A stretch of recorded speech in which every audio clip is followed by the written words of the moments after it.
नमस्कार, मैं हूं निवेदिता। भारत में सरकारी नौकरी का अलग ही महत्व है और टीचिंग की लाइन में अगर सरकारी नौकरी मिल जाए तो फिर क्या ही कहने। हर कोई इसे पाने की इच्छा रखता है। टीचर्स अगर इस सरकारी नौकरी के इच्छुक हैं तो बीते कई साल से शिक्षकों को टीईटी की परीक्षा देनी होती थी।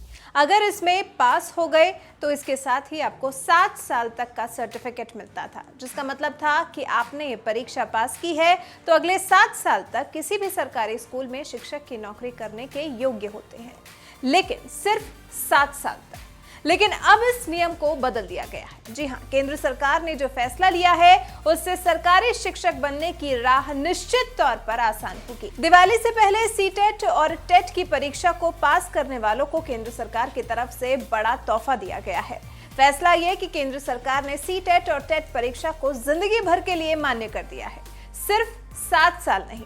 जिंदगी में कभी भी national council for teacher education ने नियमों को बदल दिया है, जो केंद्र के साथ साथ राज्यों में भी लागू होंगे।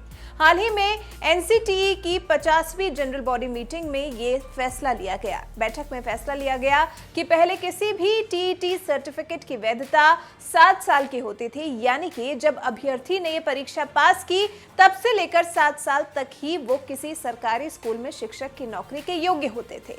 लेकिन अब सभी शिक्षक पात्रता परीक्षाओं के लिए प्रमाण पत्र उम्र भर के लिए वैध कर दिया गया है। मतलब साफ है कि अब जो अभ्यर्थी किसी टेट परीक्षा में सफल होंगे तो वो हमेशा सरकारी शिक्षक बनने के योग्य रहेंगे।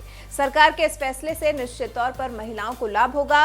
महिलाओं को जो शादी और बच्चों के चलते नौकरी छोड़ देती थी लेकिन दोबारा नौकरी पाने की भी इच्छुक रहती थी, ऐसे में सरकार का यह फैसला सभी के लिए लाभकारी है। हालांकि सवाल यहाँ ये भी उठ सकता है कि अब उनका क्या जिन्होंने पहले टेट परीक्षा पास किया है।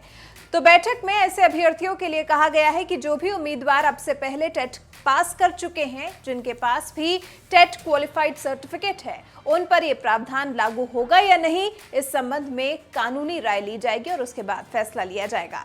सरकार के इस फैसले से आप कितने संतुष्ट हैं, हमें कमेंट कर अपनी राय जरूर बताएं।